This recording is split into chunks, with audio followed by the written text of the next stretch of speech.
Bueno, pues vamos a empezar. Lo primero de todo es daros las gracias por vuestra presencia y buenas tardes. Y esta es la segunda entrega de un proyecto que lo he llamado genéricamente La Kabbalah en el umbral de la era de Acuario, que se va a desarrollar durante todo este curso académico 2024-2025, por utilizar esa terminología que todos entendemos, y que va a tener una periodicidad mensual. La idea es que todos los meses haya una conferencia, pero cada una va a ser independiente de todas las demás. O sea, que no es un curso, no es un curso. Quien no haya estado en alguna anterior no va a tener la sensación de que le falta algo, sino que cada conferencia va a ser completamente independiente. Bien, entonces, todas las conferencias se van a grabar y se van a poder acceder en dos sitios. En el canal de YouTube de Espacio Ronda, uno de ellos, y luego también, si ponéis en la casilla de búsqueda, ponéis mi nombre, Juan Luis Yacer, ahí os van a salir todos los vídeos que tengo. Aparte de los que se están grabando aquí, otros más, que pueden ser de vuestro interés. Bueno, entonces, ¿por qué la Kabbalah en el umbral de la era de Acuario? Bueno, pues como sabéis, estamos en una transición entre una era zodiacal y otra. Sobre esto no me voy a extender porque fue precisamente el tema de la charla del mes pasado, concretamente del 19 de octubre. Entonces, cada 2148 años exactamente se produce esa transición de una era zodiacal a la siguiente, pero la siguiente no en el sentido directo de los signos del zodíaco, sino en el sentido inverso. Esto se debe a un movimiento que tiene la Tierra, que es la precesión de los equinoccios. Pero ya digo, esto lo expliqué con bastante detalle en la charla que se dio el mes pasado. Bueno, entonces el objetivo de este proyecto es hacer una renovación radical de la Kabbalah en dos sentidos. Por una parte, en el vocabulario que se utiliza en la Kabbalah y luego en los conceptos, ¿no? Porque el vocabulario está en función de los conceptos. Hay conceptos nuevos que no están presentes en la tradición actual de la Kabbalah, que tiende a ser una tradición endogámica, que se nutre de sí misma, de sus propios escritos, de sus propios maestros, y que tiene una cierta animadversión a admitir enseñanzas que se han dado, sobre todo en los últimos 150 años, relativas a los misterios de la condición humana, pero que se han dado fuera de su propia tradición. Entonces, todo lo que no se ha dado en el seno de esa tradición parece como que no es válido, ¿no? Como que no pertenece a nuestros maestros, a nuestros escritos. Y eso ocurre no solamente con la Kabbalah, sino ocurre también con el budismo, en cierto modo con el sufismo, y en fin, con todas las corrientes de espiritualidad hay una deriva endogámica que hace que cada vez se conviertan en compartimentos estancos. Pero en los últimos 150 años ha habido una aglomeración, una avalancha, se podría decir, de información de alto contenido esotérico y espiritual acerca de la condición humana, acerca de los misterios del ser humano. Y eso es lo que pretendo en esta serie de conferencias poner de manifiesto. Porque lo que no está presente en la tradición endogámica de la Kabbalah sí que está presente en la Torá, curiosamente. Y además está presente en la estructura de la lengua hebrea. La lengua hebrea tiene una estructura interna de una precisión matemática absolutamente prodigiosa. Yo llevo ya trabajando con la lengua hebrea y con, sobre todo, el mecanismo o la técnica llamada gematría, que no sé si lo conocéis. La gematría consiste simplemente en calcular el valor numérico de palabras y frases hebreas, claro, teniendo en cuenta que cada letra hebrea tiene un valor numérico asociado. Por lo tanto, es muy fácil, sin sumar números naturales muy sencillos, es muy fácil calcular el valor numérico de una palabra o de una frase. Y lo que pretende la gematría es encontrar frases que tengan la misma cualidad oculta. La cualidad oculta es el número, porque los números no se ven. Los números son entes invisibles. Y todo lo que es invisible es sagrado. Si yo miro mis manos y veo 10 dedos, pero no veo el número 10, ¿verdad? Si miro a una estantería donde hay 10 libros, veo 10 libros, pero no veo el número 10. Y si miro un jarrón con 10 rosas, veo 10 rosas, pero no veo el número 10. Es decir, el número 10 es la cualidad oculta compartida por los dedos de mi mano, los 10 libros de la estantería y las 10 rosas del jarrón. Entonces, con las frases hebreas ocurre algo parecido. Si yo cojo una frase y otra y encuentro que tienen el mismo valor numérico, puedo decir que participan de la misma cualidad oculta. Y eso genera una relación significativa que no siempre es fácil de detectar. A veces es bastante complicado, hay que hacer una labor detectivesca, ¿no?, para encontrar las relaciones significativas que hay entre dos frases que tienen la misma cualidad oculta, ¿no?, el mismo número. Bueno, sobre la gematría hoy no me voy a extender porque no es el tema que nos va a ocupar, sino que el tema es lo que aparece en el título de la charla, es decir, la integridad del ser humano y los falsos 5 niveles del alma.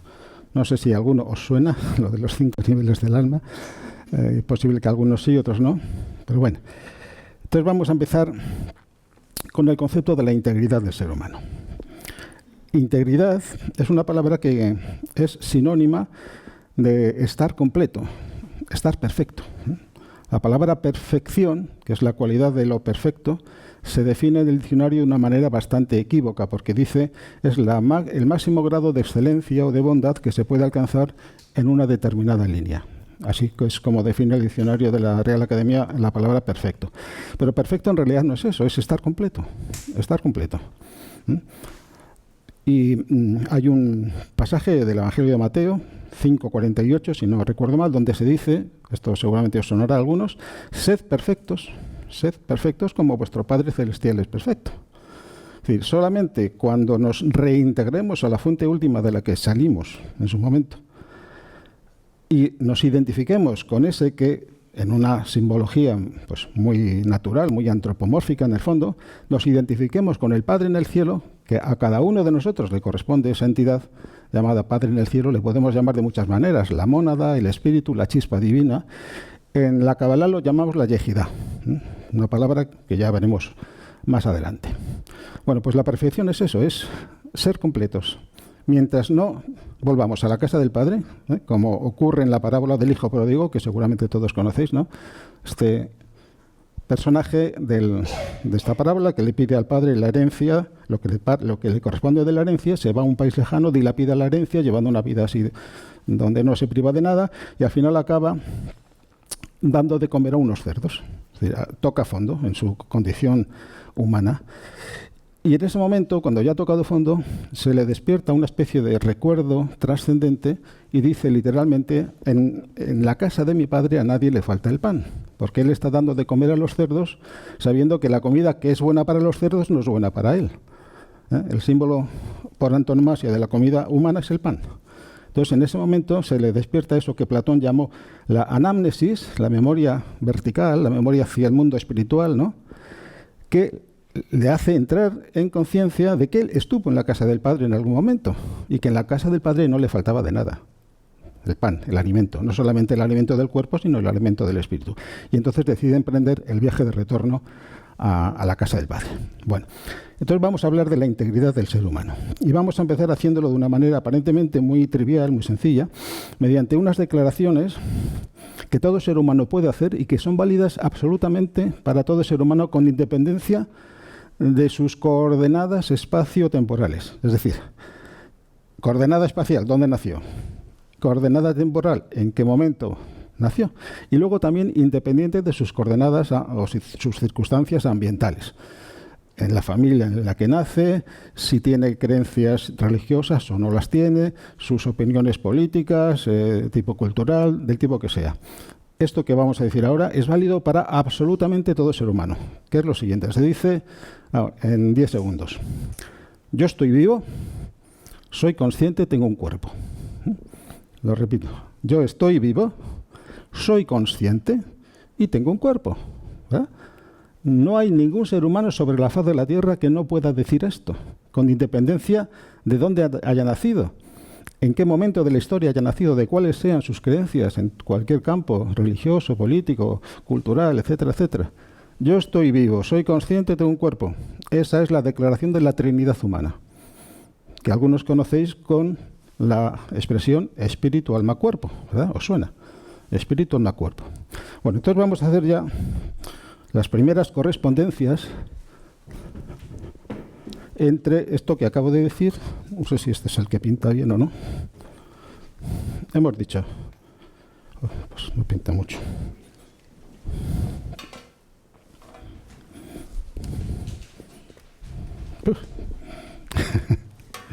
Vamos a ver el rojo, ¿qué tal se porta?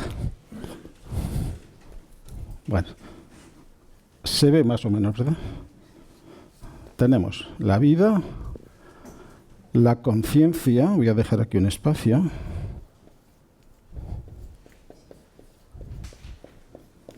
Vida, conciencia y cuerpo. Bueno, la vida es como el espíritu. La cualidad del espíritu es la vida. La conciencia es como el alma. Voy a abrir aquí, bueno, voy a poner, a ver si me cabe todo. Abro una llave porque al alma, que la identificamos con la conciencia, la vamos a llamar alma creadora o alma influyente. Y aquí dejo un espacio libre para poner cómo se llama el alma en el lenguaje de la Kabbalah, una palabra hebrea, lógicamente.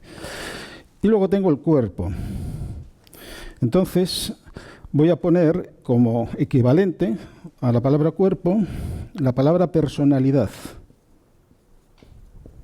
la máscara consciente del alma. Y si el alma es creadora, alma creadora, a la personalidad la voy a poner el apellido personalidad creada. Personalidad creada. Y aquí también dejo un espacio para poner la palabra equivalente en hebreo. Bueno, entonces tenemos aquí un sencillo esquema que representa la Trinidad humana. Vida, espíritu, la cualidad inherente a eso que llamamos vida es el espíritu. Conciencia, equivalente a lo que llamamos alma. La conciencia es el alma, o el alma es la conciencia. Ahora bien, la conciencia funciona en dos modalidades. La conciencia libre de las interferencias que son inherentes al cuerpo o a los cuerpos a través de los cuales el alma o la conciencia se manifiesta, y eso lo llamamos el alma creadora, el alma influyente, o bien el alma o la conciencia en cuanto que está interferida por la sustancia de los vehículos que forzosamente utiliza o a través de los cuales se manifiesta a lo largo de una vida humana. Y eso es a lo que llamamos personalidad creadora. Y el fruto de la actividad personalidad creada. Y el fruto de la actividad creadora del alma es el cuerpo. El fruto de la actividad creadora del alma es el cuerpo, o los distintos cuerpos que utilizamos todos. Luego veremos que hay un cuerpo de naturaleza mental, un cuerpo de naturaleza astral o emocional, y un cuerpo físico pero sutil, un cuerpo que no se ve con los ojos, pero es de sustancia física. Normalmente la literatura esotérica lo llama el cuerpo etérico, pero etérico es una palabra que todos utilizamos, pero que no está en el diccionario. Es un galicismo o un anglicismo, del francés éthérique y del inglés etheric. Pero en el diccionario, yo lo he consultado varias veces, por si en alguna ocasión a algún académico se le ocurría incluirlo, pero no. Hasta ahora la palabra etérico no consta en el diccionario. Pero bueno, todos decimos cuerpo etérico y yo voy a seguir diciéndolo. Entonces, tenemos la vida, cuya cualidad inherente es el espíritu, pero la cualidad inherente a la vida también es la conciencia. Somos átomos de vida consciente y además creadora. Átomos de vida consciente y creadora. Y de la actividad creadora del alma se originan cuerpos. Aparte de esos tres cuerpos que he dicho, el cuerpo de la mente, que es la herramienta para pensar, el cuerpo llamado astral o emocional, que es la herramienta para sentir, y el cuerpo etérico, que es el enlace, el interfaz entre los tres cuerpos que son producto de la actividad creadora del alma, y el cuerpo físico más denso, más material, que es el único que podemos ver y tocar, que se lo debemos a nuestros padres. Es el único.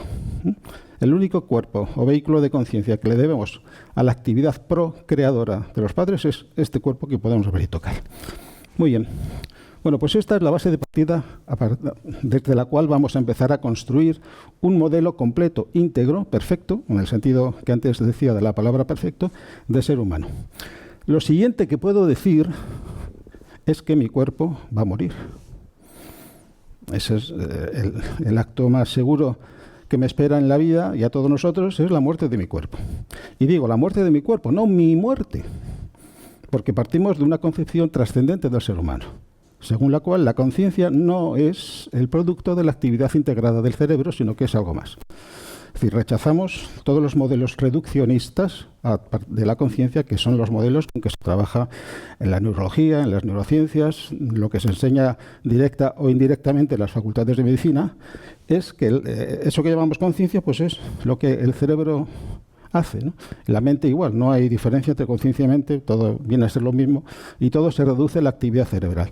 Desde el punto de vista desde el cual la cábala tiene sentido, y no solamente la cábala, sino cualquier sistema teosófico, es decir, un sistema que se basa en la naturaleza divina del ser humano, teos, divinidad, sofía, sabiduría, ¿no? Pues eso tiene sentido nada más que en un modelo trascendente del ser humano, que es sobre el que nosotros vamos a trabajar. Bueno, entonces, en ese modelo, el cuerpo muere. Que ese va a ser el segundo postulado del modelo que vamos a ir construyendo. Todos los cuerpos son mortales, todos, absolutamente todos los cuerpos son mortales. Pero otro postulado que vamos a añadir, o otra declaración a la cual nos vamos a tener, es que lo que antes dije al principio, estoy vivo, soy consciente, tengo un cuerpo, lo puede decir todo ser humano antes, durante y después de la muerte. Antes, durante y después de la muerte. Estoy vivo, soy consciente, tengo un cuerpo. O sea, la persona que muere, o mejor dicho, la persona que pasa por la experiencia de la muerte, sigue teniendo un cuerpo. Porque se cumple. Hemos aceptado en nuestro juego de construir un sistema, un modelo del ser humano en su integridad que carezca de contradicciones internas. Si admito que es cierto que yo puedo decir siempre: estoy vivo, soy consciente, tengo un cuerpo, incluso después de pasar por la muerte física, la muerte del cuerpo físico, sigo teniendo un cuerpo que ya no es físico. Si no es físico, ¿de qué naturaleza puede ser? Pues psíquica, que es lo que antes hemos dicho. La persona que muere está ocupando un cuerpo de naturaleza psíquico-emocional inicialmente, porque el psiquismo humano tiene esas dos componentes, la componente emocional y la componente intelectual, racional. Entonces todos tenemos un cuerpo psíquico emocional, normalmente se le llama cuerpo astral, cuerpo emocional, y también un cuerpo psíquico racional, mental, que se le llama así, la mente a secas o el cuerpo mental. Pero como hemos admitido, que es un hecho evidente también, que todos los cuerpos mueren, todas las formas, todo lo que es una forma, ya sea forma física, una forma astral, una forma mental, los pensamientos son formas, son cosas. No son cosas físicas, obviamente, pero sí que son cosas mentales. Cosas mentales hechas de sustancia mental. Entonces, esos dos cuerpos psíquicos mueren. ¿Y qué ocurre con el alma que retorna? Aquí me ha faltado decir, en la personalidad creadora, voy a poner aquí, alma encarnada. La personalidad creada, no creadora. No sé si se ve más o menos bien. Aquí me estoy desviando hacia abajo. Bueno, entonces, el alma, la conciencia que vive su vida desde el nacer hasta el morir, a eso lo vamos a llamar alma encarnada, que procede de una fuente, que es el alma creadora. ¿Qué ocurre después de la muerte? Pues que el alma encarnada va desencarnando progresivamente, se va librando de todos los vehículos que ha utilizado durante el tiempo que ha durado su vida. Empezando por el cuerpo físico, siguiendo con el cuerpo emocional y con el cuerpo mental. Entonces, ¿qué le ocurre a esa alma, a esa conciencia que ya no está encarnada? Se funde con la fuente de la que proviene. Porque no hay dos conciencias, no hay dos almas, aunque aquí haya puesto alma creadora y alma influyente, alma influyente y alma encarnada. No. El alma encarnada es la misma alma creadora, ese aspecto del alma creadora o del alma influyente que puede estar soportada por una determinada cadena de vehículos. El objetivo de esto que llamamos la reencarnación no es otro que refinar progresivamente los cuerpos para que cada vez haya más presencia de alma. Cuerpos poco refinados admiten poca presencia de alma, niveles de conciencia muy bajos. Cuerpos muy refinados o en grado ascendente de refinamiento van admitiendo progresivamente más presencia de alma, hasta que se alcanza el máximo posible de la expansión del alma en el cuerpo que ha sido refinado al máximo. Y a esa experiencia es a la que los evangelios llaman la transfiguración. La transfiguración. Bueno, eso nos abre otros caminos que no vamos a recorrer hoy porque tampoco es el tema que nos ocupa. Entonces, recapitulando un poco. El alma influyente emana de sí ese aspecto de sí misma que puede ser soportado por una cadena de vehículos que ella misma crea. Emite un sonido que incide sobre la materia del espacio, sobre la sustancia del espacio astral o mental primero, luego del espacio astral y luego del espacio etérico para formar esos 3 vehículos con los cuales va a trabajar durante una vida determinada. Y luego los padres, los progenitores biológicos, le aportan el último eslabón de la cadena que permite que esa alma que está en proceso de encarnar entre en este mundo. Y el proceso de desencarnar es el simétrico, si se hace el recorrido a la inversa. Bueno, y ahora ocurre lo siguiente. Una vez que el alma encarnada se ha fusionado con el alma influyente, al alma influyente le es aplicable la misma declaración que hemos visto antes. El alma influyente o el alma secas, el alma espiritual, podría decir siempre de sí misma: estoy viva, soy consciente, tengo un cuerpo. El alma tiene un cuerpo. Hablamos ahora no del alma encarnada o de las sucesivas almas encarnadas que se van sucediendo a lo largo de la historia del alma, ¿no? Sino el alma influyente, la fuente común a todas las personalidades del alma. Esa fuente común tiene un cuerpo porque se cumple siempre esto que hemos dicho. Estoy vivo, soy consciente, tengo un cuerpo. Entonces, al cuerpo del alma influyente no le es aplicable el mismo ciclo de existencia que a los cuerpos que utilizan todas las almas encarnadas. Una determinada alma encarnada tendrá una duración de su cuerpo, pues el que sea. Una vida muy longeva, pues durará mucho, y una vida muy poco, pues durará menos. Y también eso es válido para los vehículos astral y mental. Lo que ocurre es que fuera del plano físico, fuera de la conciencia cerebral, no existe la percepción del tiempo tal y como nosotros lo percibimos.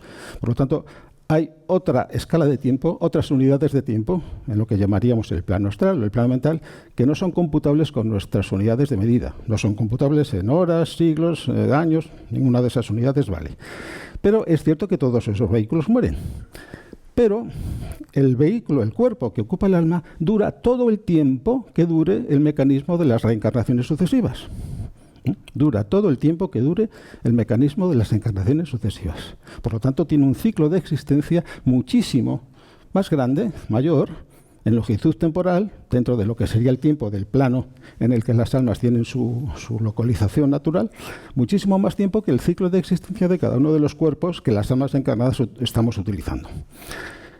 Y en el simbolismo de la Biblia, porque de vez en cuando me referiré a la Biblia, la Torá, el Tanaj, ¿no?, como se conoce en el mundo judío, al cuerpo que ocupa el alma se le llama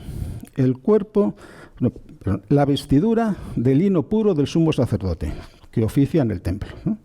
La vestidura de lino puro del sumo sacerdote. Eso en hebreo suena de la siguiente manera. Lebush es vestidura.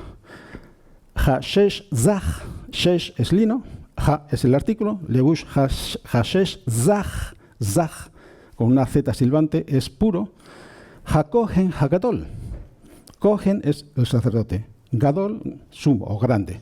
Entonces tenemos Lebush Hashesh Zah Hakohen Hagadol, una frase hebrea, que tiene un valor numérico, lógicamente, ¿no? Antes hemos dicho que todas las letras hebreas son números, por lo tanto, cualquier palabra y cualquier frase tiene un número. Y el número de esta frase es un número muy interesante, que es el 1098. 1098. Y resulta que este número, que es una cualidad oculta, lo comparten otras frases muy interesantes, sobre todo una de ellas. Luego diré alguna más. Y la frase que quiero decir, que es muy hermosa en su forma externa, es la siguiente. El viento del perfume del lirio. El viento del perfume del lirio. Suena bien, ¿verdad? En hebreo sería Ruach, viento, espíritu, Ruach ha-reach, reach es el perfume, ha-shoshan, Ruach ha-reach ha-shoshan.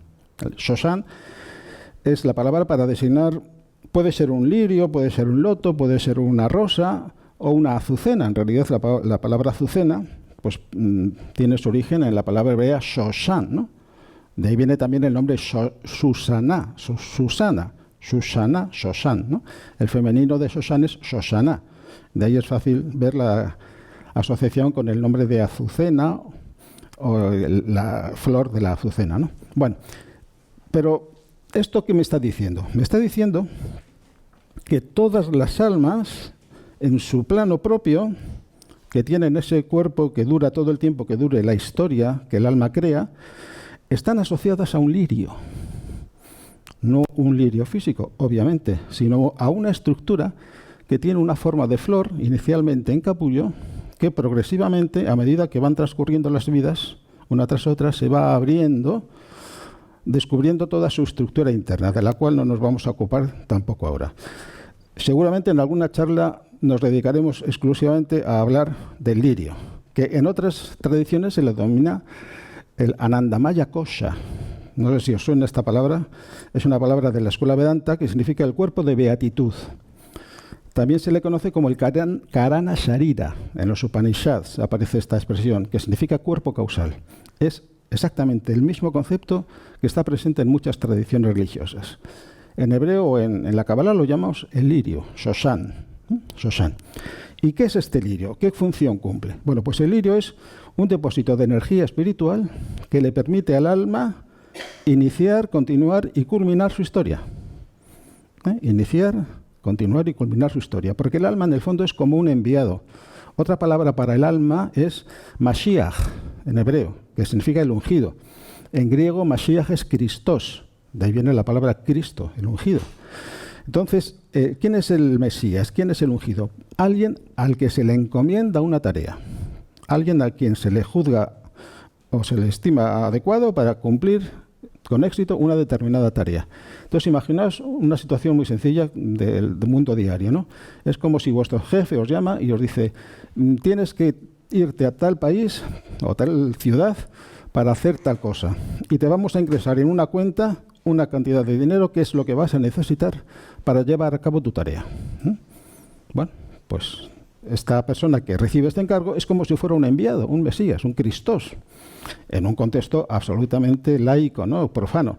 Pero esto mismo trasladado a una situación sagrada, espiritual, es exactamente igual. El alma recibe el encargo de su fuente, a la que hemos llamado el espíritu, recibe el encargo de alejarse todo lo posible de ella, de manera que se conserven tres cosas. El recuerdo de la fuente de la que ha surgido, el conocimiento del camino de retorno y la función para la que ha salido de la fuente de la que procede. El conocimiento de la fuente... Bueno, me falta una tercera, lo voy a repetir. Tres cosas tiene que conservar. El conocimiento de la fuente de la que sale, la voluntad de retornar a esa fuente, el conocimiento de la fuente, la voluntad de retornar a la fuente y el tercer elemento que tiene que conservar es el conocimiento del camino de retorno. Si falta una de esas tres cosas, pues se fracasa en la tarea, ¿no? Si yo me olvido de la fuente de la que provengo, puedo tener la voluntad de regresar ¿a dónde? Si no me acuerdo de dónde salí. Y si no conozco el camino de retorno, puedo saber de dónde salí y puedo tener la voluntad de retornar, pero si no sé el camino, estoy perdido. Y igual, si conservo la voluntad de retornar y sé de dónde, cuál es el camino, pero ¿cuál era la otra? La voluntad. Si no tengo la voluntad de retornar, exactamente. He perdido la voluntad de retornar, pero sé que viene de algún sitio, bueno, de algún sitio ha prevenido, y sé por dónde más o menos me tengo que dirigir para llegar a ese sitio, pero no tengo la voluntad de retornar, bueno, me quedo donde esté, ¿no? Bueno, entonces, el alma que sale del Padre, podemos utilizar esa terminología, el alma es el Hijo, el Espíritu es como si fuera el Padre, ¿no?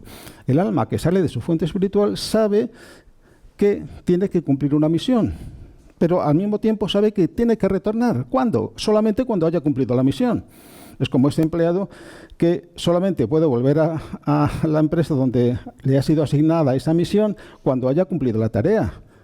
No puede volver sin la tarea sin cumplir. Tiene que volver nada más que cuando haya cumplido la tarea. Bueno, pues el alma tiene que cumplir la tarea de empezar una historia en los 3 mundos inferiores, lo que tradicionalmente llamamos el plano mental, el plano astral, el plano físico, con el objeto de configurar en esos 3 mundos un centro de irradiación de energía espiritual que vaya a servir a todas las vidas atrapadas en los 3 mundos inferiores.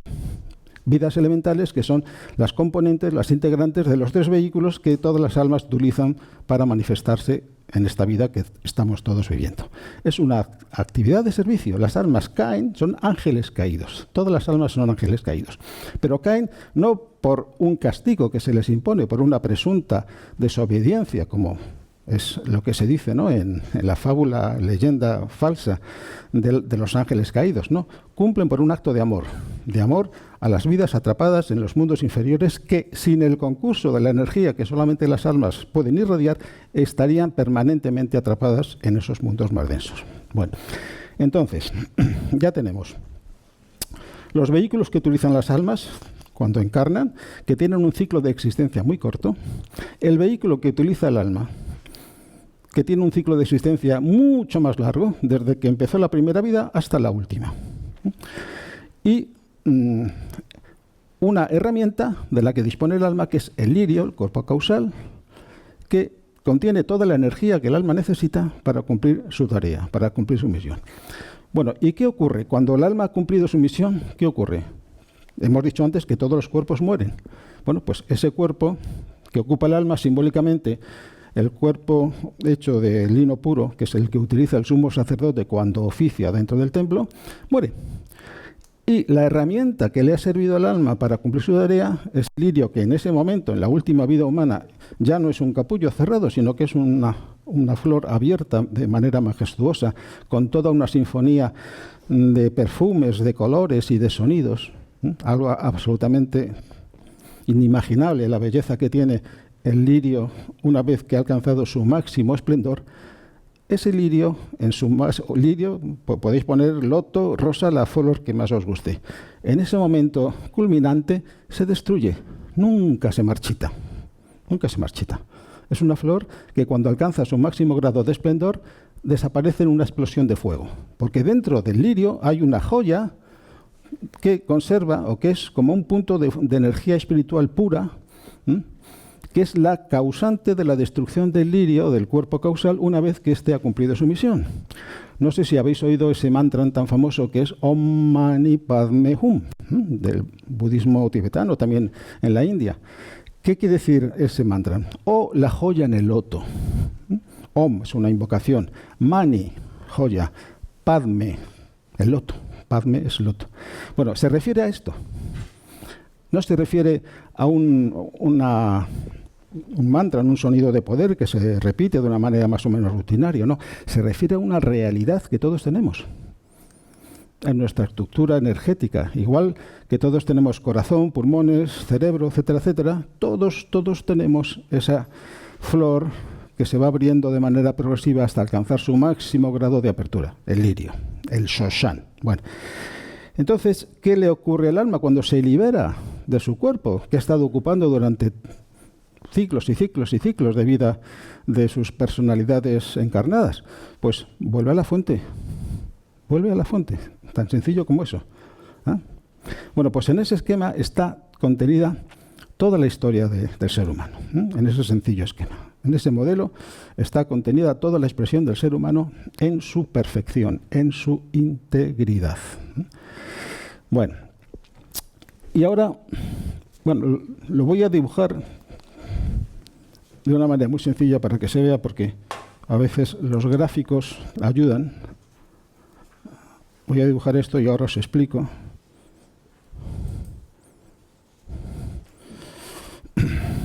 Aquí tengo el espíritu. Aquí tengo el alma influyente. Aquí voy a trazar una recta, un diámetro, y aquí una perpendicular. Bueno, aquí tengo el proceso de encarnar. Aquí tengo el momento del nacimiento, aquí tengo el momento de la muerte. El proceso de encarnar del alma que se va convirtiendo progresivamente en el alma encarnada, en este arco, en este cuadrante de circunferencia, se va apropiando de los cuerpos que va a necesitar. Primero el cuerpo mental, luego el cuerpo astral, luego el cuerpo etérico, y aquí se conecta con el cuerpo físico, que es el que procrean el padre y la madre de la futura alma encarnada que van a hacer, ¿no? Entonces, esa alma pues, vive su vida, que es lo que representa esta semicircunferencia. En la parte circular puede simbolizar los acontecimientos que vive esa persona encarnada, o sea, alma encarnada, y en este diámetro se puede representar la conciencia, cómo va evolucionando la conciencia de esa alma encarnada a medida que vive todas estas cosas, ¿no? Yo siempre, en este momento de la vida, puedo trazar una línea que conecta el momento en que se encuentra esa personalidad, en este momento, con su estado de conciencia, ¿no? Es simplemente una convención gráfica, es un simbolismo nada más, para ayudarnos a comprender esto que antes he dicho de un discurso oral. Ahora esto se ve en un solo golpe de vista en este sencillo esquema. Entonces, nace una personalidad, aquí, en este punto, vive su vida y muere. Y cuando muere, retorna a la fuente, sencillamente. En ese retorno ocurren dos cosas. Los vehículos van desapareciendo uno tras otro, y van extinguiéndose los erróneos estados de percepción de la conciencia. ¿Qué es un erróneo estado de percepción? Pues el que surge cuando yo me identifico con una sensación percibida. Cuando yo me identifico con los objetos de mi mente, mi conciencia se encuentra en un erróneo estado de percepción. Si en vida no consigo rectificar una palabra que se utiliza mucho en Kabbalah, no consigo rectificar ese erróneo estado de percepción, tendré que hacerlo después de la muerte, sometido a una ley inexorable contra la cual no tengo ningún poder para enfrentarme a ella. Entonces, todo lo que yo no haga en vida de manera libre, consciente y voluntaria, lo tendré que hacer después de la muerte, pero ya no de manera libre, consciente sí, pero ni libre ni voluntaria, sino forzado por una ley que en el fondo es la fuerza atrayente del alma influyente que le dice a su reflejo encarnado en la materia: tu tiempo se ha cumplido, ven hacia mí. Te guste o no te guste, ven hacia mí. Una manera de hablar, ¿no? Bueno, pues esas son las dos cosas que ocurren. Pero este ciclo, si fijáis, aquí tenemos un ciclo, se repite muchas veces. Simbólicamente se dice que son 777 vidas. 777 vidas. Un número simbólico que no hay que tomar en su literalidad, que tiene también un gran simbolismo, pero bueno, tampoco nos vamos a meter en eso ahora. Entonces, cuando se han cumplido todos los ciclos del alma, el alma ya ha cumplido su tarea. Ha cumplido su tarea. Entonces, solamente le queda volver allí de donde surgió. Entonces, hay un inicial descenso y hay un final ascenso, ¿no? Una vez que el alma ha cumplido su tarea, queda libre para retornar a la fuente. ¿Por qué? Puede hacerlo porque conserva esos tres datos que antes dije. Conserva la voluntad de retorno, conserva el conocimiento de la fuente de la que procede y conserva también el conocimiento del camino de retorno. Vuelve a la fuente. Y ahí se acaba una parte de la existencia humana. ¿Qué ocurre después? Misterio puro. Entramos ya en lo que se llama el camino de la evolución superior, sobre la cual no podemos decir absolutamente nada porque todos estamos haciendo esto todavía, ¿no? Cada uno de nosotros somos un alma encarnada que está cumpliendo una vida dentro de una historia, ¿no? Esta vida que estamos viviendo no tiene ningún sentido si no la situamos dentro de una historia. No tiene ningún sentido. Por sí sola es absurda, es como una especie de broma macabra. No es una broma macabra ni es absurda. Tiene un sentido, pero tiene un sentido dentro de una historia. Es como un fotograma de una película, ¿no?, que solamente tiene sentido dentro de la película. Si yo saco media docena de fotogramas de una película, puedo montar otra película que no tiene nada que ver con la película real, ¿verdad? Bueno, lo mismo ocurre con las sucesivas vidas que se van sucediendo una detrás de otra, que tiene un argumento. La película del alma tiene un argumento y el fin de la película es un final feliz siempre, es el retorno a la fuente. El retorno a la fuente. Bueno, entonces os dije que aquí en estos huecos que he puesto iba a poner las palabras que en Kabbalah se utilizan para designar todo lo que hay aquí. Entonces, a la vida espíritu se la llama Yehidá. A partir de ahora ya voy a hablar con bastantes palabras hebreas, pero explicaré lo que significa cada una de ellas.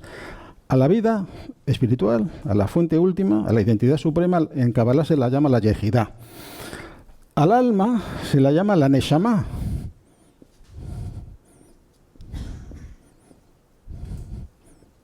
Neshama. Y a la personalidad creada o al alma encarnada se la llama la Nefesh. No sé si estas palabras algunos sonarán y otros no, pero bueno. Luego las explicaré, ¿eh? Al final de la charla explicaré el origen de estas 3 palabras. Pero hay 5. Me quedan 2.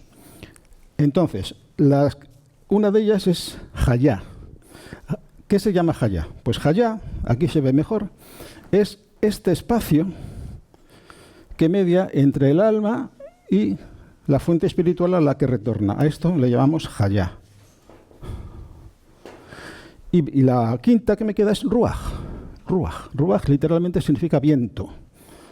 Pero también se le da el sentido de espíritu, aliento vital, aliento creador. Es la fuerza creadora que da lugar a la formación de los cuerpos. Es el aliento que emite el alma, que va unido siempre a un sonido, que es el causante de la formación de los vehículos mental, astral, etérico, que va a utilizar cada alma encarnada a lo largo de su vida. Entonces, la Ruach se extiende, aquí no sé, sí, lo voy a poner así. La Ruach se extiende desde la fuente hasta el receptor final. Es el gran conector espiritual, la Ruach, de todos los elementos que intervienen en este modelo de ser humano. Parte continuamente, es como un flujo permanente de energía espiritual que surge de la Yehidá, el espíritu, la vida espiritual, surge permanentemente de aquí, de la Yehidá, llega al alma y continúa su camino hasta la Nefesh. Llega a la Neshama es como llamamos el alma, y sigue su camino hasta alcanzar la exteriorización más densa del alma, de la Neshama, que es lo que llamamos Nefesh. Entonces ya tenéis las 5 palabras, que en el orden que las voy a mencionar ahora serían Nefesh, Ruach, Neshama, Hayá, Yehidá. ¿Por qué elijo este nombre o este orden? Bueno, pues porque es el orden en el que se explican estas 5 palabras en los mal llamados 5 niveles del alma. Y ahí entramos en esta parte de la charla donde lo anuncio en el título, la integridad del ser humano, que es todo esto. Este es el mapa íntegro del ser humano. Y recogido también en ese gráfico. Y luego los falsos 5 niveles del alma. Prácticamente toda la gente que habla de Kabbalah, en las redes, en YouTube, hay muchísimos canales de Kabbalah que organizan cursos y dan conferencias. Todos ellos, cuando se refieren a la composición del ser humano, utilizan exactamente esto mismo que yo voy a decir, 5 niveles del alma. En el sentido siguiente, yo me voy a referir objetivamente a cómo hablan ellos de estos 5 niveles del alma. No voy a poner ni a quitar nada. Luego diré cómo hay que entender realmente esas 5 palabras. Entonces, empiezan siempre por la Nefesh. La Nefesh, que es lo que yo antes he llamado la personalidad creada o el alma encarnada. Entonces, ¿cómo se define la Nefesh en este paradigma de los 5 niveles del alma? Pues se define como el cuerpo físico en tanto en cuanto está vitalizado por el alma física, una especie de alma unida al cuerpo físico que respira y por el cual circula la sangre. O sea, un cuerpo humano vivo que tiene como funciones más significativas la función respiratoria y la función circulatoria, ¿no? Mediante la respiración yo incorporo periódicamente oxígeno a la sangre que lo distribuye por todo el cuerpo y luego hay una circulación de retorno que envía la sangre pobre en oxígeno a los pulmones y ahí se produce pues la renovación periódica del oxígeno, ¿no? Esa es la función de la Nefesh, mantener vivo al cuerpo físico. Es así como se define en ese paradigma de los 5 niveles del alma. El siguiente elemento es la Ruach. A la Ruach se le da ya una naturaleza psíquica. Si la Nefesh es puramente física, la Ruach ya se la identifica como el alma emocional. Alguno que otro también incluye el alma intelectual, pero es una minoría. La mayoría identifica la Ruach con el alma emocional. Y luego viene la Neshama. A la Neshama se la caracteriza como el alma intelectual y también a veces como el alma espiritual, pero casi nunca se hace la distinción entre lo que es el intelecto y lo que es el espíritu, o la intelectualidad y la espiritualidad. Son cosas muy diferentes, pero van íntimamente unidas, pero son diferentes. Eso es la Neshama. Y luego viene la Hayá. La Hayá es lo que más trabajo cuesta definir porque cada uno, aquí hay variaciones, pero el denominador común, digamos, que la Hayá es a la Neshama lo que la Nefesh es al cuerpo físico, más o menos. La Nefesh lo que hace es vitalizar al cuerpo físico para mantenerlo vivo durante todo el tiempo que dure la vida. Y la Hayá es como un plus de energía viviente que recibe el alma. Es como una especie de depósito de energía de la cual el alma se puede beneficiar para elevar su nivel de conciencia y pasar del tercer nivel del alma al cuarto. Porque a la Nefesh se la llama el primer nivel del alma, a la Ruach el segundo nivel, a la Neshama el tercer nivel, la Hayá el cuarto, y finalmente el quinto y más elevado es la Yehidá, ¿no? La Yehidá pues es el aspecto más elevado de todo ser humano que permite la unión con la divinidad, pero conservando la individualidad consciente. No es una unión que implique la disolución del yo, del ego. Sí, la disolución de los falsos egos, los falsos yoes, pero esa unión con la divinidad macrocósmica preserva la conciencia de la individualidad personal, ¿no? Bueno, ese es el paradigma de los 5 niveles del alma que oiréis si alguien está interesado o ha visto alguna vez alguno de los muchos vídeos que hay en YouTube, sobre todo. Hablando de esto, pues cuando se toca el tema de la composición del ser humano, pues se habla sistemáticamente de los 5 niveles del alma. Bueno, ahora yo os voy a dar una visión alternativa, de tal manera que veréis cómo cambian las cosas. Bueno, antes, quiero decir, en estas definiciones o caracterizaciones que os acabo de decir, hay un punto de verdad.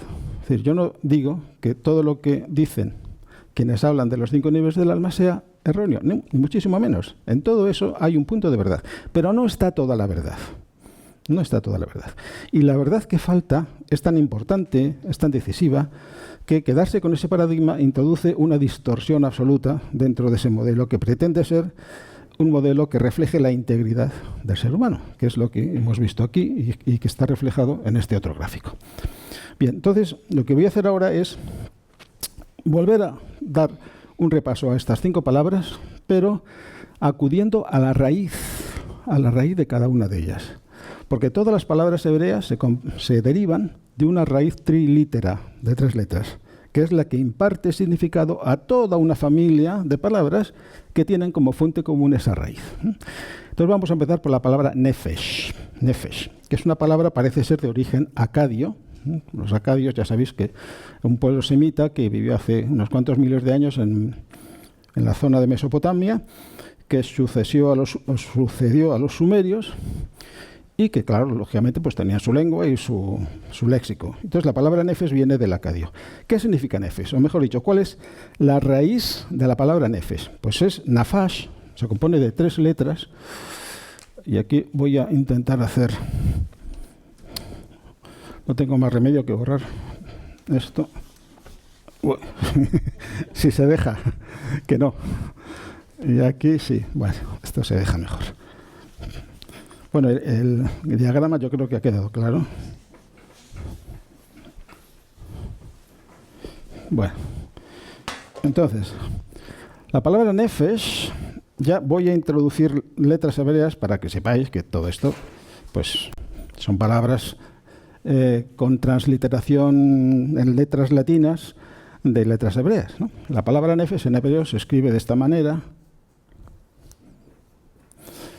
Esta letra se llama nun, da el sonido consonántico de la N. Esta letra se llama P, que puede adoptar el sonido consonántico de una F. Y esta letra se llama Shin, que tiene ese sonido de sh, ¿no? Y como en hebreo no hay vocales, las 22 letras del alfabeto hebreo son todas ellas consonantes, pues hubo unos señores, unos eruditos en la gramática hebrea, que durante la segunda parte del primer milenio de la era común, los llamados masoretas, se dedicaron a vocalizar toda la Biblia hebrea. Es una de las obras hercúleas y de las hazañas intelectuales de la humanidad de la que no se sabe absolutamente nada. Pero bueno, ahí está. Entonces, para representar el sonido de la E, porque yo he dicho nefesh, aquí hay dos vocales E, ¿verdad? Pues aquí pusieron 3 puntitos de esta manera y aquí otros 3 puntitos de esta forma. Y la letra Shin, que puede adoptar el sonido de S, para distinguir sonido de S del sonido SH, pues se puede poner un punto a la derecha o a la izquierda. Si se pone a la derecha, el sonido es sh, ¿no? Entonces aquí tengo nefesh, nefesh. Bueno, pues la raíz de la que proviene la palabra nefesh significa algo muy interesante. Significa el descanso que se obtiene después de cumplir una tarea cíclica. El descanso y el alivio que se experimenta después de haber cumplido una tarea. Pero luego viene otra tarea que da lugar a un descanso y otra que da lugar a un descanso. ¿Veis de qué manera tan perfecta el significado de la raíz reproduce lo que hemos dicho antes del alma encarnada? Las sucesivas almas encarnadas, ninguna de las cuales es igual a otra, todas son distintas, absolutamente todas son distintas.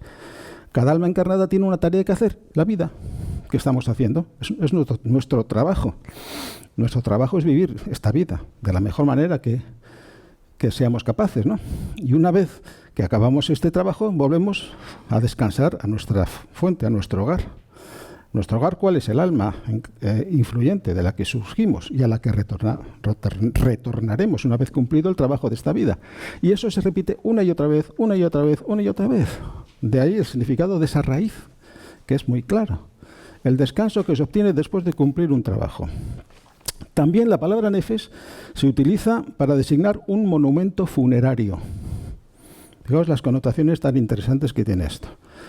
Es decir, está vinculada a la muerte. Está vinculada a la muerte. Todos los cuerpos que utilizan las nefesh tienen que morir.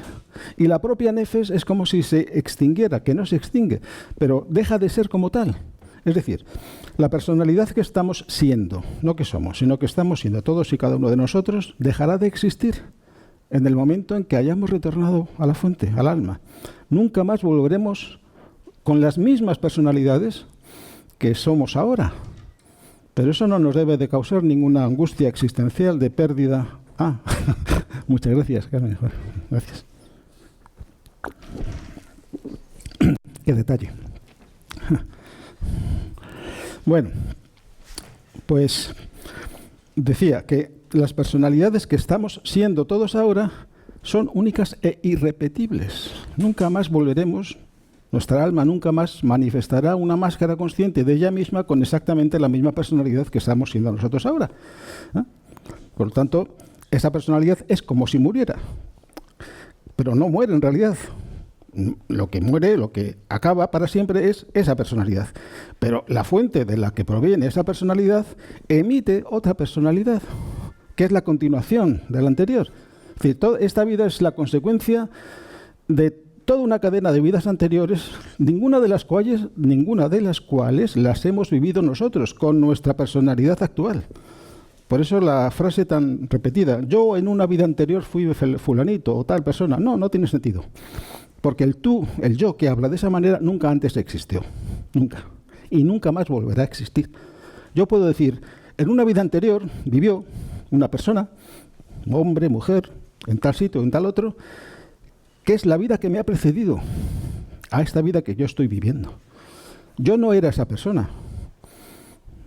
Ni la persona que suceda a la vida que yo estoy viviendo será mí, será una prolongación de lo que yo estoy siendo.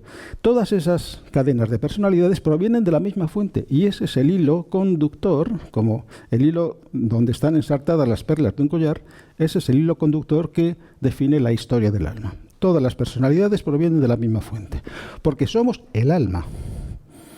No somos lo que creemos ser. No somos fulanito de tal con nuestro nombre, nuestros apellidos, nuestras circunstancias sociales, etcétera, etcétera. Eso no somos. Estamos siendo eso, claro. Pero ¿quién somos? El alma. Y nunca hemos dejado de ser el alma. Y cada vez que retornamos como una personalidad a la fuente, tomamos posesión de nuestra identidad. Y entonces comprendemos la necesidad de que, como almas, tengamos que sumergirnos otra vez en el mundo material para generar otra personalidad que continúe la historia hasta que llegue a su final.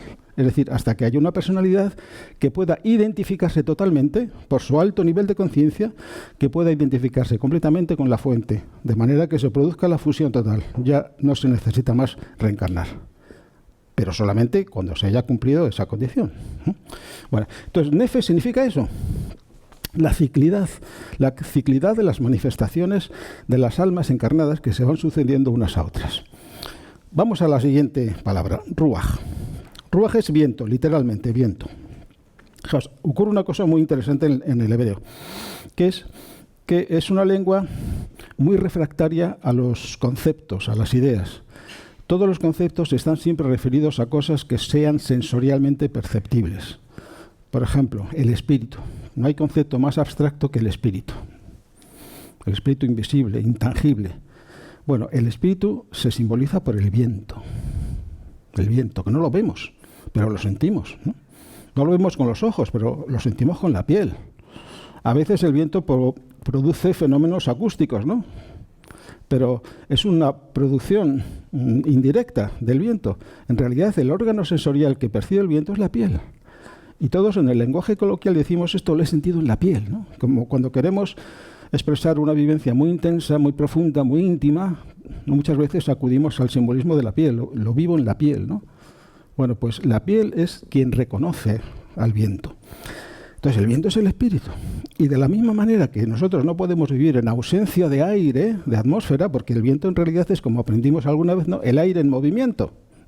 Hay viento porque hay aire. Si no hubiera atmósfera, no habría viento. Entonces, la atmósfera es el medio donde vivimos como seres materiales. Por analogía, el espíritu, Ruach, en esa connotación de Ruach como espíritu, es el medio en el que vivimos y respiramos como seres espirituales. Y de la misma manera que no podríamos vivir sin atmósfera, no podríamos vivir sin un medio espiritual como espíritus y como almas también. Entonces, eso es lo que significa Ruach. Y la raíz de la que proviene esta palabra significa una cosa muy interesante. Bueno, antes de seguir, todo esto de las raíces yo no me lo estoy inventando, ¿eh? Hay una fuente de información que tiene una autoridad académica importante, que es un diccionario de raíces hebreas que data del siglo XIX, de un rabino que se llamaba Samson Raphael Hirsch, que hizo un diccionario de raíces hebreas, que a mí me sirve y me está sirviendo extraordinariamente para comprender el significado profundo de las palabras hebreas. Es un diccionario de raíces, no de palabras, y tiene unas definiciones extraordinariamente lúcidas sobre cada raíz. Bueno, pues de acuerdo a esta fuente muy autorizada y muy reconocida, la raíz de la que proviene la palabra Ruach significa abrirse camino a través del espacio. Una cosa tan interesante y tan sugerente como esa, ¿no? ¿Qué hace el viento? Se abre camino a través del espacio. El viento espiritual, el aliento creador, se abre camino a través del espacio, pero no un espacio monodimensional o de una dimensión puramente física, sino a través de todos los espacios que conectan la yejidá, el espíritu de vida, con su manifestación más externa, más densa, que es la personalidad creada o el alma encarnada. Por eso Ruach, he dicho que es el gran conector universal de todos los elementos que componen la entidad humana en su perfección, en su integridad. Eso es Ruach. Por supuesto, nada que ver con lo que se dice del alma emocional, en el paradigma de los 5 falsos niveles del alma. Pero es comprensible cómo ha surgido esta idea. ¿Por qué? Porque todas las personalidades están permanentemente sometidas al influjo espiritual que llamamos Ruach, que tiene como fuente de emanación la Neshama, el alma. Entonces, la acción de la Ruach sobre la Nefesh da lugar a que la Nefesh progresivamente vaya adoptando conciencia física en primer lugar, después conciencia emocional y finalmente conciencia intelectual, hasta que la obra de la Ruach llega a hacer que la Nefesh alcance la conciencia, la misma conciencia espiritual que tiene el alma. Y es entonces cuando se produce la fusión, la total unión, el matrimonio sagrado, hierogamia, ¿no?, matrimonio sagrado, entre la Nefesh y la Neshama. Esa es la tarea que tiene la Ruach. Entonces, en algún momento alguien confundió la causa con el efecto. Se dice, Ruach es el alma emocional. No, Ruach es la causante de que aparezca el alma emocional. De la misma manera que Ruach es la causante de que aparezca el alma intelectual, pero no es ni el alma emocional ni el alma intelectual. Eso es lo que va adquiriendo la nefesh a lo largo de su recorrido, las distintas nefesh, todas las cuales están sujetas a la influencia espiritual de la Ruach. Entonces, eso es Ruach. Bueno, y ahora viene Neshama, que es quizá la más interesante en cuanto a su raíz. Neshama viene de una raíz que significa respirar. Respirar. Fijaos, todas las palabras en todos los idiomas que tienen que ver con la naturaleza espiritual del ser humano se relacionan o bien con el aire, con el aliento, o bien con la función respiratoria, con la acción de respirar. Concretamente, la palabra Neshama viene de una raíz que significa literalmente respirar. Nasham se llama esa raíz, respirar. Y fijaos el gran simbolismo que tiene la respiración, que se compone de cuatro partes. La inspiración, yo introduzco aire en los pulmones, hago una pausa, expiro, hago otra pausa y vuelta a empezar. Hay 4 momentos. La inspiración, pausa, expiración, pausa. Eso reproduce perfectamente, igual que antes dijimos con la nefesh. Si os acordáis, hace un rato decíamos que la nefesh la palabra nefesh significa el alivio espiritual que se experimenta después de cumplir una tarea. Y al mismo tiempo tiene que ver con la muerte, porque significa monumentos funerarios. Entonces, es lo mismo, solo que elevado a una octava superior. La Neshama es la fuente de la nefesh, o la nefesh es la sombra material de la Neshama. Y la Neshama implica la respiración, los ciclos de respiración. Pero ocurre una cosa muy interesante, y es lo siguiente. Lo primero que hacemos al nacer, ¿qué es? Respirar. El llanto de los niños recién nacidos, tan característico, es la forma que tiene ese cuerpo que acaba de nacer a una vida extrauterina de empezar a llenar los pulmones, porque dentro de la matriz no hay aire que respirar. Los pulmones están como un balón sin aire, ¿no? Desinflado totalmente. Lo primero que hay que hacer es empezar a respirar. Y si un niño no nace llorando, mal asunto. Ahí hay un compromiso grave para la función respiratoria. Entonces, lo primero que hacemos es inspirar.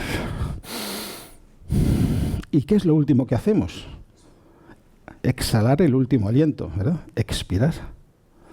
O sea, toda la vida se compone de un número natural, no fraccionario, natural, de ciclos completos de respiración. Inspiración, pausa, expiración, pausa, inspiración, pausa, expiración, pausa. Así desde que nacemos hasta que morimos. Ese es el reflejo inferior de la historia del alma. Toda la historia del alma se compone de un número natural, no es un número fraccionario, simbólicamente 777 vidas, y repito, es un número simbólico, nunca hay que tomárselo en su literalidad, que tiene su porqué, pero ahora no vamos a entrar en ello. El alma, cuando inicia su historia, sabe que tiene una vida inicial y una vida final. Un ciclo completo de respiración del alma se compone de muchos ciclos menores de respiración. Cada personalidad del alma es el producto de una expiración del alma. Y aquí viene lo que antes os iba a decir. Lo primero que hacemos es inspirar. El alma lo hace al revés. El alma está rebosante de vida. Lo primero que hace es expirar. Emitir su aliento creador, su ruaj. Y ese aliento creador genera los vehículos en los cuales va a encarnar ese aspecto de sí misma que va a ser soportado por esos vehículos mental, astral, etérico y físico. Y luego el alma entra en pausa.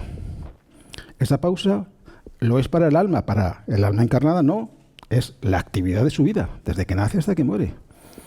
Y cuando acaba la actividad del alma encarnada, y eso lo decide el alma, es quien decide cuándo nacer y cuándo morir, el alma dice a su reflejo, tu tiempo se ha acabado, vuelve a mí. Y entonces la inspira. Ejerce una fuerza atractiva, magnética, atractiva hacia su personalidad, que no tiene ya más opción que obedecer al mandato de su fuente. No tiene ninguna otra opción, el alma encarnada. Porque quien le da la orden de volver es ella misma en realidad. No puede rebelarse ante su misma esencia. No puede. Entonces, la inspiración del alma hace que el alma encarnada retorne a la fuente. Pero fijaos, algo todavía más interesante. ¿Qué decimos cuando una persona desarrolla una tarea con brillantez? Ya sea en el campo científico, en el campo artístico, hasta en el campo deportivo, ¿no? En cualquier campo de la actividad humana. Decimos, estuvo muy inspirado. Tal persona estuvo muy inspirado. Es decir, estaba en contacto con el alma.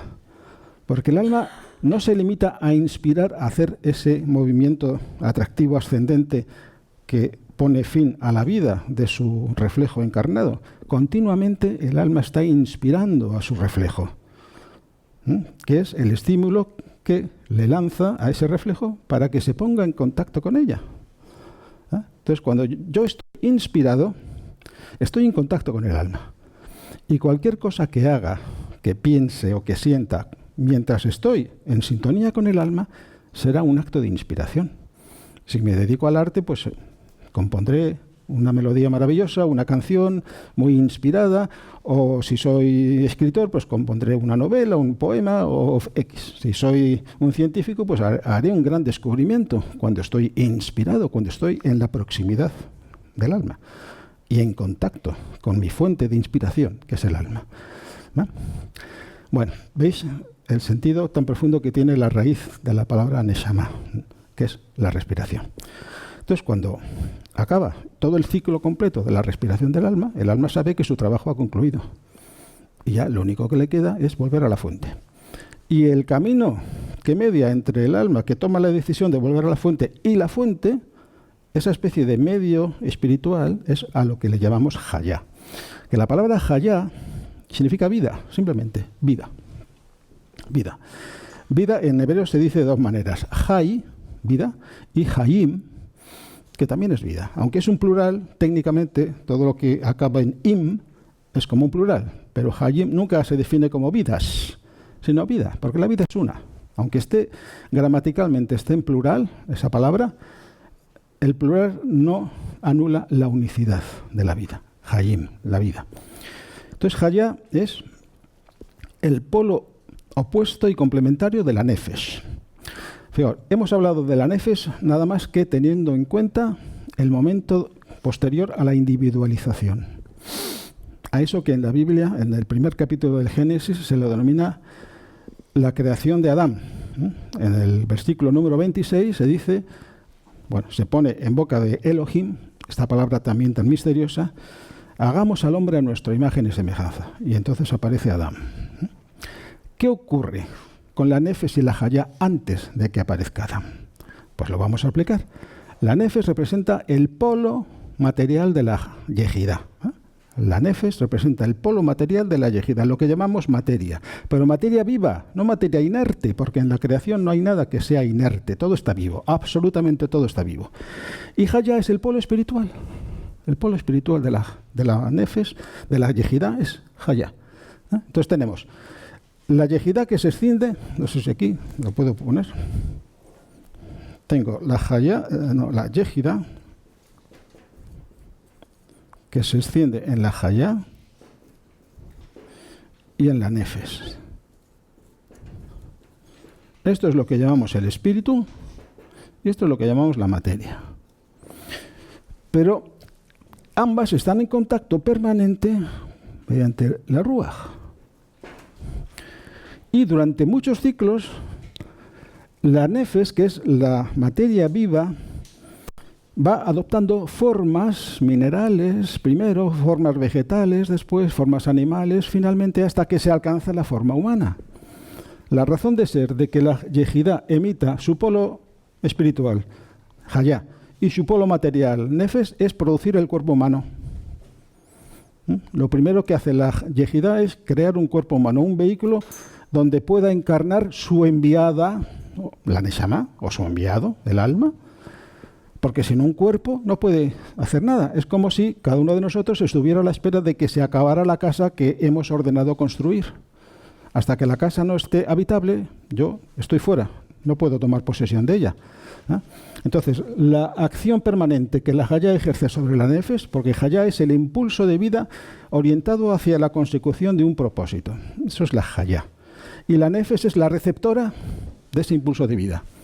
Porque la Hayá va aportando patrones de organización de forma, de manera que la nefes, como materia viviente, susceptible al influjo que sobre ella ejerce la Hayá, va adoptando, como antes dije, formas minerales a lo largo de ciclos de tiempo extraordinariamente prolongados en el tiempo, formas minerales, formas vegetales, formas animales. Es decir, hay toda una teoría evolutiva implícita en la dualidad nefes-Hayá, pero con la diferencia en relación a la evolución darwiniana o neodarwiniana, donde se habla de la selección natural y todo eso. La diferencia es fundamental, que se admite un factor espiritual que dirige y controla la evolución de la materia viviente. Sin la Hayá no hay nada que hacer con la nefes. La nefes por sí sola sería incapaz de evolucionar de formas minerales a formas vegetales, a formas animales, hasta desembocar en un cuerpo humano, en esta maravilla absoluta que es el cuerpo humano. Si eso ocurre, es porque sobre la materia viviente está ejerciendo permanentemente un influjo espiritual al que le llamamos Ruach, que tiene una fuente de emanación que es lo que llamamos Hayá. Fijaos, el modelo evolutivo tan extraordinariamente hermoso y completo que está implícito en la lengua hebrea y en la Kabbalah, en la mejor versión de la Kabbalah. Yo la llamo a la Kabbalah el alma de la lengua hebrea, a veces. El alma de la lengua hebrea. Nishmat lashon ibrit, eso en hebreo. Nishmat es el alma de la lengua, ibrit hebreo. Nishmat lashon ibrit, el alma de la lengua hebrea. Bueno, ¿y qué ocurre? Entonces, cuando se produce la conjunción entre la nefesh y la Hayá, la Neshama, que mientras tanto estaba aquí, recluida, estaba en la casa del Padre, esperando que tuviera un cuerpo que ocupar, en ese momento, cuando se produce la individualización, y esto ocurre en Génesis 1:26, cuando se dice Vayomer Elohim, y dijo Elohim, Nase Adam Betzalmenu Kidmutenu, hagamos Adam Betzalmenu a nuestra imagen, Kidmutenu a nuestra semejanza. Eso también llevaría mucho tiempo el desarrollarlo a fondo. Entonces, en ese momento, cuando se produce la conjunción energética entre el polo espiritual y el polo material, entra en juego la Neshama. Es la última que entra en juego. De las 5 palabras, Yehidá, Hayá, Nefesh, Ruach, la última que entra en juego es la Neshama, el alma. Cuando se dan las condiciones necesarias para que aparezca. ¿Y qué le ocurre a la Nefesh? La Nefesh permanece, pero ahora no ya solo como materia viviente, sino como alma encarnada. Porque la materia viviente ahora incorpora la conciencia. Y el simbolismo para la conciencia, en hebreo, como antes os dije, el hebreo es muy refractario a los conceptos abstractos y la conciencia es uno de ellos, un concepto abstracto. Para designar a la conciencia, el hebreo tiene 2 palabras, fundamentalmente una, o preferentemente una, que es or, luz. Or, luz. Entonces, cuando la nefesh se hace la receptora de la luz, se convierte en otra cosa, diferente de lo que había sido antes. Y aquí hay un factor que tiene que ver con lo que antes hemos visto de la gematría, en relación al número 1098, ¿no? Que por un lado era el número que valía la expresión el vestido de lino puro del sumo sacerdote, y por otro lado era el viento que transporta el perfume del lirio. Bueno, aquí ocurre una cosa parecida en relación a lo siguiente. ¿Cuándo ocurre, según el relato del Génesis, la aparición del Adán que está creado del barro inicialmente? Pues en el día que se llama día el sexto. Hay una cosa muy interesante en cómo son mencionados los llamados 6 días de la creación en el primer capítulo del Génesis, porque no existe el día primero, contra toda lógica. Al primer día, a lo que debería de haber sido el primer día, se le llama día 1, Yom Echad. Yom es día, Echad 1, Yom Echad. Y luego viene el día segundo, Yom Sheni, día segundo. Y luego viene el día tercero, Yom Shelishi. Y el cuarto, Yom Revi, Yom Hamishi. Pero cuando llega el día sexto hay una alteración en la fórmula que se ha estado utilizando para los días segundo, tercero, cuarto y quinto. Ya no se llama día sexto, se llama día el sexto. Por alguna razón extraña, el que escribió eso puso el artículo. Yom Ha-Shishi. Yom, día, Ha, el artículo, Shishi, sexto. Pero le pone el artículo Yom Ha-Shishi. ¿Por qué? Para dar lugar a una vibración que estuviese en sintonía, y cuando digo vibración digo número, para dar lugar a un número que estuviera en sintonía con el hecho de que la nefes ahora ya no solamente es nefes de vida, sino que es nefes de luz. Porque si yo digo nefes hahai, nefes de vida, vehaor y de luz, nefes hahai, vehaor, eso, al calcular su valor numérico, me da 671, que es lo que vale Yom HaShishi. Este número, voy a poner aquí, es uno de los números mágicos, de los muchos que hay, muchos, pero muchos, en la Cábala. ¿Qué significa 671? Pues es la cualidad oculta compartida por dos hechos.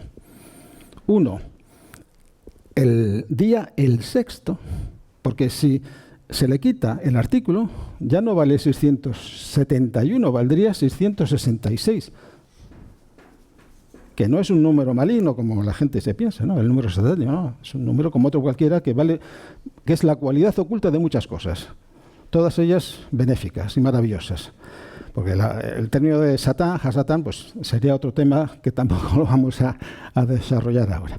Bueno, entonces, quiero decir, la nefes experimenta un cambio radical cuando se hace capaz de encarnar la luz, de recibir la luz de la conciencia.